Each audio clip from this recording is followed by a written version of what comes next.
에베소서 3장 6절에서부터 13절까지 말씀을 제가 봉독하겠습니다. 지금은 디모데가 너희에게로부터 와서 너희 믿음과 사랑의 기쁜 소식을 우리에게 전하고 또 너희가 항상 우리를 잘 생각하여 우리가 너희를 간절히 보고자 함과 같이 너희도 우리를 간절히 보고자 한다 하니, 이러므로 형제들아, 우리가 모든 궁핍과 환난 가운데서 너희 믿음으로 말미암아 너희에게 위로를 받았노라. 그러므로 너희가 주 안에 굳게 선즉 우리가 이제는 살리라. 우리가 우리 하나님 앞에서 너희로 말미암아 모든 기쁨으로 기뻐하니 너희를 위하여 능히 어떠한 감사로 하나님께 보답할까. 주야로 심히 간구함은 너희 얼굴을 보고 너희 믿음이 부족한 것을 보충하게 하려 함이라. 하나님 우리 아버지와 우리 주 예수는 우리 길을 너희에게로 갈 수 있게 하시오며, 또 주께서 우리가 너희를 사랑함과 같이 너희도 피차 간과 모든 사람에 대한 사랑이 더욱 많아 넘치게 하사 너희 마음을 굳건하게 하시고 우리 주 예수께서 그의 모든 성도와 함께 강림하실 때에 하나님 우리 아버지 앞에서 거룩함에 흠이 없게 하시기를 원하노라. 아멘. 자, 사랑하는 성도 여러분, 우리 앞뒤자 있는 분들과 이렇게 인사하며 축복했으면 좋겠습니다. 주님의 은혜에 충만하여 늘 감사하십시다. 이렇게 우리 축복하겠습니다. 주님의 은혜에 늘 충만하여 늘 감사하십시다. 주님의 은혜에 충만하여 늘 감사하십시다. 예, 아멘. 예, 아멘. 예, 늘 감사하실 수 있는 우리 믿음의 성도 되시기를 바랍니다. 여러분, 우리나라가 참 세계적으로 유명한 게 굉장히 많습니다. 여러분도 아마 오징어 게임이라고 들어보셨을 거예요. 여러분 오징어 게임 해보셨습니까? 다 해보셨잖아요. 저도 어렸을 때 오징어 게임 참 많이 했습니다. 근데 이것이 넷플릭스 우리나라에서 만든 드라마로 전 세계적으로 아주 열풍을 일으킨 그런 드라마가 되었습니다. 그런데 이 드라마와 더불어 또 최근에 전 세계에 아주 화제가 된 우리나라 드라마가 하나 있는데요. 지옥이라는 드라마입니다. 여러분 혹시 보신 분이 계십니까? 지옥이라는 드라마 제목이 좀 선택하죠. 저희 아는 지인이 기독교인이면 꼭 보라고, 또 목사님은 꼭 봐야 된다 그래서 제가 한번 넷플릭스에서 이 지옥이라는 드라마를 봤습니다. 내용은 아주 단순합니다. 어떤 특정한 사람이 아닌 불특정한 사람, 저가 될 수도 있고 다른 사람이 될 수도 있어요. 그런데 그 사람에게 천사가 나타나서 내가 언제 몇 날 몇 시에 이제 죽게 될 것이다 고지를 합니다. 그 예언을 고지해요. 그 고지를 들은 사람이 진짜 그날 몇 날 몇 시 이 지옥의 사자들이 나타나가지고 이 사람을 크게 고통받게 하고 결국 태워서 이 지옥으로 떨어지게 한다는 그런 내용입니다. 이 신비한 현상이 막을 수 없어요. 도저히 막을 방법이 없습니다. 그래서 이것 때문에 많은 사람들에게 죄를 짓지 말라, 회개를 하라, 그러면서 신흥 종교가 나타나는데 새 진리회라는 신흥 종교가 나타납니다. 그래서 많은 사람들이 회개하지 않고서는 다 이렇게 지옥으로 가게 될 것이다. 많은 사람들에게 죄를 짓지 말라고 회개를 촉구하는데요. 그런데 이 새 진리회라는 신흥 종교를 만든 교주가 진짜로 이 교주가 20년 이후에 자기에게도 그런 고지가 있었습니다. 그래서 20년 이후에 몇 날 몇 시에 죽게 될 것이다. 그 고지를 받습니다. 근데 이 신흥 종교의 교주도 절대로 이 재앙을 벗어나지 못하고 결국 지옥으로 이 저승사자에 의해서 가게 된다는 그런 내용입니다. 더 얘기했다가는 스포일러성일 것 같아가지고 얘기할 수는 없겠습니다. 근데 제가 그것을 보면서 그런 생각을 했어요. 야, 정말로, 진짜로 말입니다. 상상을 해봅시다. 진짜로 누가 저에게 나타나가지고 김광수 너는 몇 날 몇 시에 지옥에 떨어질 것이다. 혹시 여러분도 한번 상상해 보세요. 나에게 누가 나타나가지고 너는 몇 날 몇 시에 지옥에 떨어질 것이다. 이 고지가 됐다고 한번 생각을 해보세요. 여러분 어떨까요? 피할 수 없는 이 고지라고 생각을 해보신다면 여러분 어떻겠습니까? 행복하겠습니까? 여러분 만약 반대로 천사가 나타나가지고 김광수 당신은 몇 날 몇 시에 천국에 올라갈 것입니다 라고 고지를 했다고 생각해 보세요. 여러분 어떨 것 같습니까? 참 행복할 것 같습니까? 내 마음에 참 기쁨이 있고 감사가 있고 늘 선한 것이 막 날로 새로워질 것 같을까요? 과연 어떨까요? 여러분 사람은 희망이 있을 때 행복합니다. 희망이 그래서 참 좋은 것입니다. 그런데 여러분 희망이라는 것은요 지금보다 더 나아질 것이라는 기대의 마음이 있을 때 그 희망은 더욱더 능력을 발휘하게 됩니다. 근데 반대로 절망은 우리에게 아무런 행복과 기쁨을 줄 수가 없습니다. 예를 들어서 어떤 사람이 암에 걸렸다고 한번 생각해 보십시다. 근데 암에서 살아날 확률이 50%라고 생각해 보세요. 그렇게 의사에게 얘기를 들었습니다. 거기에 딱 두 가지 마음이 있습니다. 하나는 그래 나는 50%나 살 수 있어. 내 50% 정도면 내가 기대하면서 이 병에서 벗어날 수 있어. 열심히 치료받고 열심히 건강을 유지하면서 그럼 희망을 갖고 암에 싸우는 사람이 있을 것입니다. 반대로 50%밖에 희망이 없대. 앞으로 치료받아봤자 별 소용이 없을 거야. 만약 이런 마음을 갖고 있는 사람이라고 한다면 어떤 치료를 하더라도 별 효과가 없을 것입니다. 여러분 그렇습니다. 사람에게 있어서 믿음의 사람에게 있어 가장 필요한 것은 희망입니다. 우리가 희망이 있을 때 그 안에서 참된 기쁨을 누릴 수 있고 또 그 안에서 참된 감사의 마음을 우리가 경험을 할 수 있습니다. 그래서 최선을 다해서 우리의 삶의 자리를 변화시키려고 우리는 무던히도 노력할 수 있을 것입니다. 자, 오늘 말씀에서 하나님께서는 우리에게 이렇게 말씀을 하십니다. 데살로니가전서 3장 9절에서부터 11절까지 말씀입니다. 이 말씀 우리 다 같이 한 목소리로 이 말씀 봉독하겠습니다. 우리가 우리 하나님 앞에서 너희로 말미암아 모든 기쁨으로 기뻐하니 너희를 위하여 능히 어떠한 감사로 하나님께 보답할까? 주야로 심히 간구함은 부족한 것을 보충하게 하려 함이라. 하나님 우리 아버지와 우리 주 예수는 우리 길을 너희에게로 갈 수 있게 하시오며. 아멘. 자, 이 말씀을 세번역 성경은 이렇게 말씀합니다. 우리 다 같이 한번 화면에 말씀 읽어볼까요? 시작. 우리가 우리 하나님 앞에서 여러분 때문에 누리는 모든 기쁨을 두고 여러분을 생각해서 하나님께 어떠한 감사를 드려야 하겠습니까? 우리는 여러분의 얼굴을 볼 수 있기를 또 여러분의 믿음에 부족한 것을 보충하여 줄 수 있기를 밤낮으로 간절히 빌고 있습니다. 하나님 우리 아버지와 우리 주 예수께서 우리의 길을 친히 열어주셔서 우리를 여러분에게로 가게 해 주시기를 간구합니다. 아멘. 자, 우리가 읽은 이 9절에서부터 11절 말씀처럼 데살로니가전서 3장 6절에서부터 8절까지 말씀해 보면 바울 사도는 지금 감옥에 있는데 감옥에서 나와서 그렇게 사랑하고 그렇게 함께 진실한 신앙의 교제를 나누었던 이 데살로니가 교회 성도들과 만나고 싶어 합니다. 그래서 다시 한번 좋아하면서 간절히 정말 진실한 믿음의 교제를 하고 싶어 합니다. 이런 간절한 마음이 이 바울 사도 가운데 있는데 바울 사도만 그런 게 아닙니다. 데살로니가 교회 성도들도 마찬가지입니다. 그들에게 복음을 증거해 주셔서 그리고 교회를 시작하게 한 그들에게 생명의 구원의 말씀을 전해준 바울 사도가 너무나 보고 싶은 겁니다.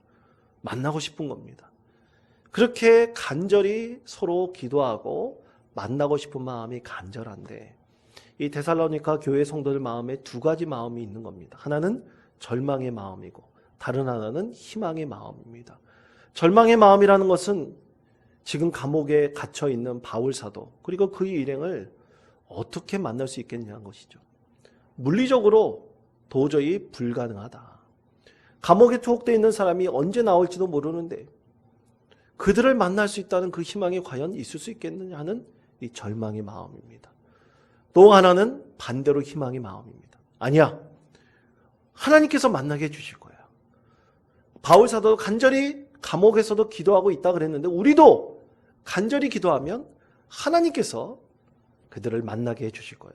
데살로니가 교회 성도들도 간절히 진심으로 하나님께 구하고 또 구하고 있습니다. 그런데 구하고 있는 이유가 있습니다. 그것은요, 우리 예수님께서 이제 곧 이 땅에 오실 텐데, 예수님께서 이제 이 땅에 곧 오실 텐데, 그것을 우리가 희망을 삼고 기대하면서 만나기를 간절히 소망하는 것입니다. 그렇게 소망하고 간절히 기도하였더니 그들 마음속에 기쁨이 있는 겁니다. 나도 모르게 기쁨이 있고 또 기쁨이 있으니까 뭐가 있습니까? 감사의 마음도 갖게 된 것입니다. 그렇게 바울 사도는 이 데살로니가 교회 성도들과 서신을 전하면서 그렇게 교제를 하는데요. 그때 희망의 메시지를 이렇게 전합니다. 데살로니가 전서 3장 13절의 말씀입니다. 너희 마음을 굳건하게 하시고 우리 주 예수께서 그의 모든 성도와 함께 강림하실 때에 하나님 우리 아버지 앞에서 거룩함에 흠이 없게 하시기를 원하노라. 아멘. 그렇습니다. 바울 사도는 데살로니가 교회 성도들과 똑같이 희망의 마음을 가지고 데살로니가 교회 성도들에게 메시지를 전합니다.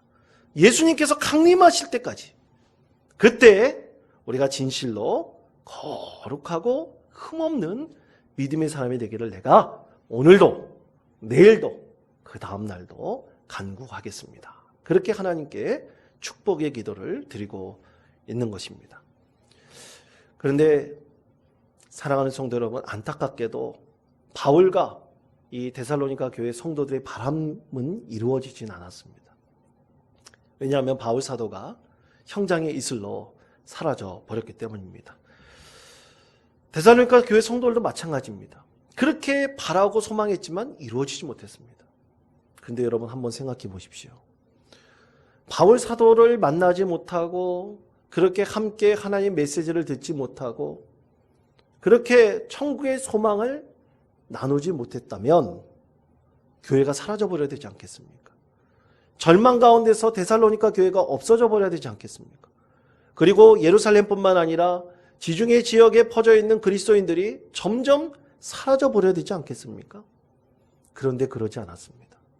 오히려 복음은 더 번져나갔고 확산되었습니다. 더 많은 그리스도인들이 교회를 통해서 또 다른 믿음의 공동체를 세워나가며 교회는 더욱더 성장하고 부흥하였습니다.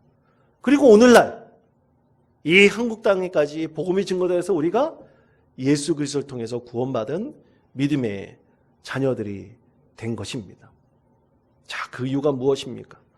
그것은 예수 그리스도께서 이 세상에 오실 그때까지 우리는 희망을 잊지 않고 기대하는 마음으로 끝까지 이 주신 사명을 기쁨으로 감당하였기 때문입니다. 그것이 오늘도 내일도 그 다음날도 또 1년이 지나고 또 우리 한평생 우리의 삶이 끝날 그때에도 계속해서 이루어질 것을 우리가 소망하고 기대하고 있기 때문입니다. 그래서 하나님께서 바울 사도뿐만 아니라 그 당시에 살고 있는 모든 그리스도인들에게 이 희망을 주셨으므로 그들은 끝까지 포기하지 않고 믿음 안에 살기를, 늘 하나님의 은혜를 구하며 살기를 희망을 가지고 간구하였던 것입니다. 사랑하는 성도 여러분, 오늘은 대림절 첫 번째 주일입니다. 대림절은요, 우리가 4주간의 기간을 구별하여서 우리 예수님께서 이 세상에 오실 것을 기대하고 준비하고 경건한 마음으로 이 기간을 보내는 기간입니다. 이 절기입니다. 근데 우리는 착각하는 것이 아기 예수님께서 세상에 오실 것만을 생각합니다. 그렇지 않습니다. 대림절은 아기 예수님께서 이 세상에 오셨듯이 예수님께서는 하늘에 올라가시면서 내가 이 모습 그대로 이 땅에 다시 오실 것이라고 약속하셨습니다. 보증하셨습니다. 그래서 바로 예수님께서 다시 오실 그때를 우리가 기대하면서 준비하면서 하나님 은혜를 나누는 것이 바로 이 대림절 기간입니다. 여러분, 그 예수님 오시는 것 내 생이 끝날 때까지 안 오실 수도 있습니다. 저도 마찬가지입니다. 제가 목회를 하고 아마 병들어 세상을 떠날 때가 분명히 있을 거예요. 그때까지 예수님 안 오실 수도 있습니다. 거의 100% 안 오실 수도 있습니다. 그러나 우리가 끝까지 기대하고 소망하는 것은 그 예수님 오실 그때 이 세상을 완전하게 하시고 거룩하게 하실 것을 우리가 늘 기대하고 소망하면서 오늘 하루하루를 우리가 믿음 가운데 거하는 것입니다. 그들의 삶 속에 그렇게 기대하고 원하는 그리스도인들의 인생이야말로 참으로 희망이 넘치고 하나님이 주시는 은혜가 넘치는 믿음의 자녀가 될 수 있을 것입니다. 여러분, 항해하던 한 배가 있었는데요. 그 배가 그만 큰 폭풍을 만났습니다. 엔진은 완전히 물로 젖어버렸고 무전기도 물에 젖어 망가져버렸습니다. 기관실이 제대로 작동하지 않습니다. 배가 표류하기 시작했고 이제 어디로 흘러가는지 아무도 알 수 없습니다. 그랬더니 사람들이 절망에 빠졌어요. 그래서 배 안에 있는 사람들이 가지고 있는 음식을 최대한 아껴서 먹습니다. 빵 한 조각도, 물 한 모금도, 구조선이 오기를 간절히 기대하지만 자꾸만 절망으로 바뀌면서 그렇게 하루하루 그 배에 의지하면서 그 시간을 보내고 있었습니다. 그러다가 어떤 사람이 중상을 입었는데 그 사람이 죽었어요. 죽었더니 사람들이 마음속으로는 참 겉으로는 안타까워하지만 마음속으로는 한 사람이 죽었구나. 한 사람이 죽음으로 인해서 내가 빵 한 조각, 물 한 모금 더 먹겠구나. 사람들이 그런 안도감의 마음도 있었습니다. 그러면서 사람들의 눈빛이 점점 변해갔어요. 이제는 누가 빵 한 쪽을 더 먹고 있지? 물 한 모금을 더 먹고 있지? 감시하는 눈빛으로 조금이 지나면 살인까지 일어날 정도로 그들의 눈빛이 완전히 날카롭게 변해버렸습니다. 그러던 중 배에 임산부가 한 명 있었는데 이 임산부가 아기를 낳았습니다. 출산을 했습니다. 아기를 본 배에 탄 그 표류하는 난파된 그 배의 사람들은요, 생각을 했습니다. 목소리가 한 목소리가 되었습니다. 그러면서 이렇게 말했습니다. 우리 저 아기를, 우리가 죽더라도 저 아기만은 살려보자. 저 아기만은 육지의 평화와 그 맛을 보게 하자. 그러면서 그들의 마음이 합쳤는데 어떤 사람이 자기가 깊숙이 감추어둔 낚시 바늘을 꺼냈습니다. 또 어떤 사람이 감추어둔 낚싯줄을 꺼냈어요. 어떤 사람은 미끼로 쓸 수 있는 것을 꺼내놓았습니다. 또 누가 낚싯대를 꺼내놓았습니다. 그렇게 사람들이 힘을 모아 낚시질을 해가지고요, 산모를 먹였습니다. 얼마 가지 않아 참으로 신기한 일들이 일어났습니다. 그들이 감추어져 있던 것, 그들이 속으로 감추어져 있던 그것을 하나둘씩 꺼내놓자마자 원수처럼 여기던 사람들 마음속에 평화가 깃들기 시작했습니다.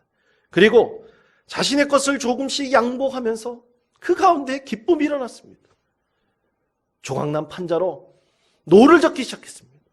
한 사람이 노를 젓자 두 사람이 노를 젓고 네 사람이 노를 젓고 그 안에 있는 모든 사람들이 판자로 노를 저으면서 육지를 향해 나아가게 되었습니다. 이유는 단 하나. 이 아이를 살리겠다고 하는 희망이 있었기 때문입니다. 여러분, 이 이야기의 끝은 어떻게 끝나게 되는지 알지 못합니다. 이렇게 이 아이를 살리겠다는 그 희망을 가지고 노를 저어 나갔던 모든 사람들이 마지막 한 사람이 남을 때까지 다 표류하면서 죽었을지도 모릅니다. 그러나 그들에게는 중요한 것이 있었죠.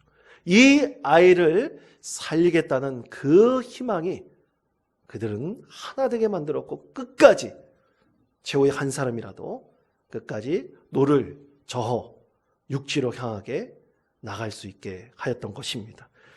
그렇습니다. 사랑하는 성도 여러분, 우리 예수님께서는 우리에게 희망이 되셨습니다. 그리고 예수님께서는 약속하셨습니다. 땅끝까지 이르러 내 증인이 되고 복음이 증거될 때 언젠가 주님께서 이 세상에 다시 강림하실 것이라고 약속을 하셨습니다. 그래서 지금 감옥에 갇혀있는 바울 사도뿐만 아니라 바울 사도를 간절히 만나기를 기대하는 데살로니가 모든 성도들도 이 희망을 가지고 늘 하나님께 간절히 기도할 수 있었던 것입니다. 사랑하는 성도 여러분, 그래서 예수님께서 오시기를 기대하고 준비하며 경건하게 시간을 보내는 이 대림절 기간이야말로 참으로 복된 기간입니다. 복된 절기입니다. 왜냐하면 이 대림절 기간에 우리는 그 기대하는 마음을 가지고 희망을 가지고 우리가 지금까지 살아왔던 모습을 다시 한번 돌이켜보면서 우리의 신앙을 재점검하고 또 온전하신 하나님의 뜻을 구하고 소망이 무엇인지를 다시 한번 믿음 가운데 발견할 수 있기 때문입니다. 오늘 하나님께서는 이 말씀을 통해서 우리에게 중요한 몇 가지 포인트를 주십니다. 과연 우리는 이 대림절 기간에 어떤 마음을 가지고 우리가 이 시간을 보내야 할까요? 첫 번째로는 하나님 앞에서 우리는 모든 것이 이루어지고 구해야 할 것입니다. 자, 우리에게 주신 하나님 말씀 데살로니가전서 3장 9절의 말씀을 우리 다시 한번 한 목소리로 읽겠습니다. 우리가 우리 하나님 앞에서 너희로 말미암아 모든 기쁨으로 기뻐하니 너희를 위하여 능히 어떠한 감사로 하나님께 보답할까. 아멘. 자, 오늘 말씀에 보면 이 3장 9절 말씀에 보면 누구 앞에서 기뻐한다고 말씀하고 있습니까? 하나님 앞에서 기뻐한다라고 말씀하고 있습니다. 여러분, 이 뜻은 우리가 하나님 앞에서 기뻐해야 할 여러 가지 제목들이 있다는 것입니다. 그런데 여러분 생각해 보십시오. 감옥에 갇혀 있는 바울 사도가 하나님 앞에서 기뻐해야 할 제목들이 뭐가 있겠습니까? 과연 바울 사도를 보지 못하는 데살로니가 교회 성도들이 뭐가 기뻐할 것이 있겠습니까? 박해 가운데서 그들이 기뻐할 제목이 뭐가 있겠습니까? 그런데요, 참으로 놀라운 것이 이 데살로니가 교회 성도들이 그리고 바울 사도가 감옥 안에서 기뻐하는 것들이 있었다는 얘기입니다. 뭔지는 모릅니다. 그러나 하나님 앞에서 그들이 아주 사소한 것, 아주 자그만 것, 그 하나만이라도 기뻐하였던 것입니다. 기뻐하였더니 하나님께서 그들 마음속에 감사의 제목들을 주셨습니다. 조그만 일, 큰 일, 그 어떤 일들 가운데서도 하나님 앞에서 그들이 기뻐하였더니 하나님께서 감사의 제목들을 그들 가운데 주셨다는 것입니다. 여러분, 저는 며칠 전 제 아내와 함께 강릉으로 여행 오신 저희 장인 장모님을 배웠습니다. 참으로 기뻤습니다. 목요일 날 저녁 함께 하면서 또 처갓집 식구들과도 함께 조우하면서 이게 음식을 나누고 또 그리고 그간에 있었던 일들을 함께 나누었습니다. 그렇게 만나는 것만 해도 참 기쁨이 있었습니다. 그렇게 즐거운 시간을 보내고 이제 집으로 돌아오려고 그러는데 우리 장인어른께서 함께 동행하였던 둘째 아이에게 용돈을 주셨습니다. 용돈을 주자마자 우리 둘째 아이 입이 완전히 찢어졌어요. 할아버지 고맙습니다. 그러면서 할아버지를 확 껴안더라고요. 그런데 이제 장인어른이 이 둘째만 줄 수 있습니까? 동행하지 않았던 첫째 아이에게도 용돈을 챙겨주셨습니다. 다음날 아침 제가 우리 첫째 아이에게 용돈을 주면서 할아버지께서 주신 것이다. 그러니 할아버지에게 꼭 감사의 마음을 전해라. 그리고 전하라고 했습니다. 아이가 순종하여서 할아버지에게 전화해서 할아버지 고맙습니다. 그러면서 할아버지와 대화하는 그 시간을 가졌는데 이 대화하는 것을 옆에서 보니까 참 기쁘고 즐거운 대화가 오가는 것을 보게 되었습니다. 사랑하는 성도 여러분, 우리가 기쁨의 마음, 우리가 감사의 마음을 표현하는 것이 우리에게는 참으로 큰 복이 됩니다. 우리가 하나님 앞에서 하나님께 기쁨의 마음을 갖고 그 마음을 표현하는 것 자체가 우리에게는 아주 자그마한 것을 통해서도 감사의 은혜를 하나님께서 주시는 것입니다. 그러므로 사랑하는 성도 여러분, 큰 것만을 바라지 마십시오. 우리 하나님께서 주시는 아주 조그만 것이라도 하나님 앞에서 기쁨이 있다면 그 마음을 감사로 표하십시오. 그러면 하나님께서 여러분 가운데 진정으로 큰 행복과 은혜의 축복을 우리 가운데 더하여 주실 것입니다. 두 번째로 하나님께서 말씀하시는 것은 차별 없는 사랑입니다. 여러분 데살로니가전서 3장 12절 말씀 우리 다 같이 한 목소리를 읽겠습니다. 또 주께서 우리가 너희를 사랑함과 같이 너희도 피차 간과 모든 사람에 대한 사랑이 더욱 많아 넘치게 하사. 아멘. 자, 이 말씀을 세번역 성경은 이렇게 말씀합니다. 또 우리가 여러분을 사랑하는 것과 같이 주님께서 여러분끼리 서로 나누는 사랑과 모든 사람에게 베푸는 여러분의 사랑을 풍성하게 하고 넘치게 해 주시기를 빕니다. 이런 말씀입니다. 자, 바울 사도와 또 데살로니가 교회 성도들이 함께 신앙생활을 할 때 참으로 그 가운데 서로 사랑하는 마음이 있었습니다. 사랑을 베풀었습니다. 데살로니가 교회 성도들도 바울 사도가 없지만 그들 가운데 참 사랑이 넘쳤습니다. 성도들 가운데 서로 사랑하였습니다. 여러분, 우리가 서로 성도들 가운데 신앙생활을 할 때 사랑을 훈련받습니다. 사랑을 훈련받아야지 그 가운데 진정으로 사랑을 행동으로 옮길 수가 있습니다.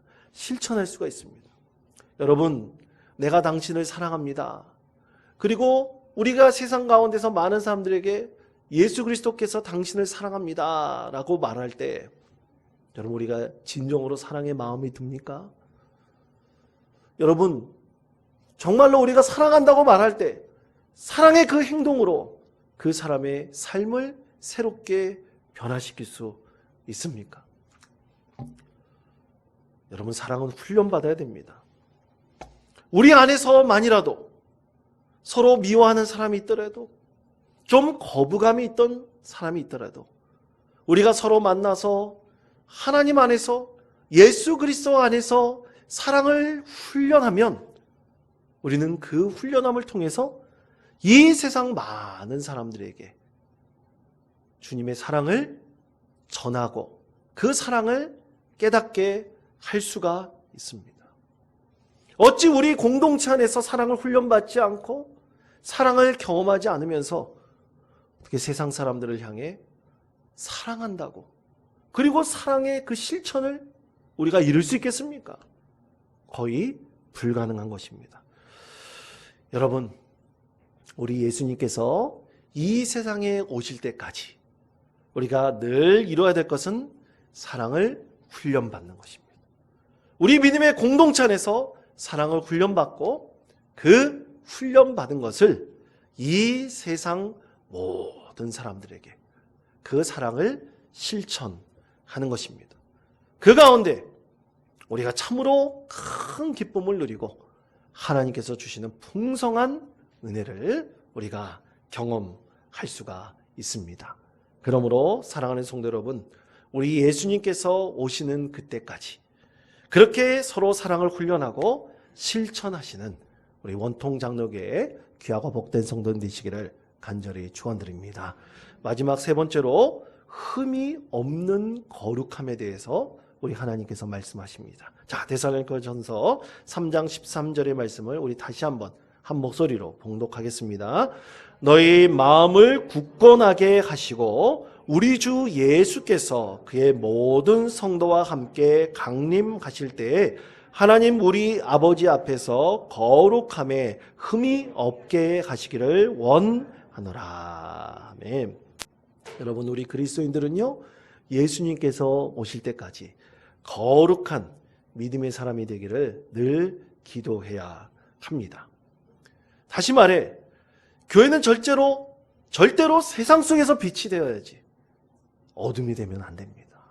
그렇게 빛과 같이 우리는 소금의 역할을 잘 감당할 수 있어야 됩니다. 여러분, 교회가 거룩함을 잃어버리면 어떻게 될까요? 거룩함의 반대가 무슨 뜻입니까? 거룩함의 반대는 더러운 것입니다. 죄된 것입니다.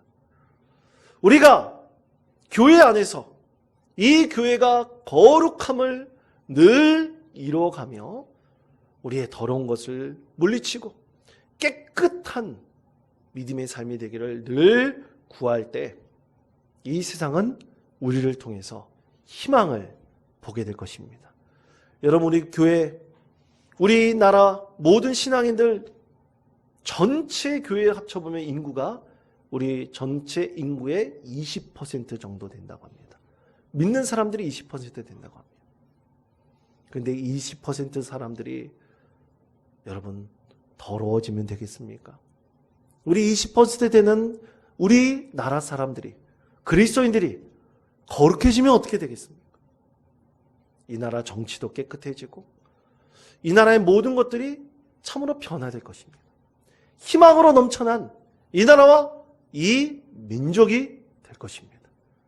그래서 우리는 이 나라 민족을 향한 우리의 기도를 멈출 수가 없으며, 또 위정자들이 그들의 이득을 위해서 사는 것이 아니라 오직 이 나라, 이 백성을 위해서 헌신하고 섬길 수 있는 사람이 되기를 늘 격려하고 또 그들에게 우리 기도와 또 사랑으로 전해줘야 될 것입니다. 그 가운데 우리 그리스도인들도 참 많습니다. 그들이 거룩해지면, 그들이 정직해지면, 그들이 깨끗해지면 세상이 바뀝니다. 이 나라가 참으로 전 세계에서 가장 깨끗하고 거룩하고 진실하고 정직한 나라의 백성들로 세상에 알려질 수 있을 것입니다. 사랑하는 성도 여러분, 그런 나라 만들어갈 수 있는 우리 믿음의 성도 되시기를 간절히 축원드립니다. 여러분, 하나님께서 우리는 하나님 안에서 기쁨을 누리기를 원하십니다. 차별 없는 사랑을 훈련받기를 간절히 원하십니다. 그리고 흠없는 거룩한 주님의 자녀가 되기를 간절히 원하십니다.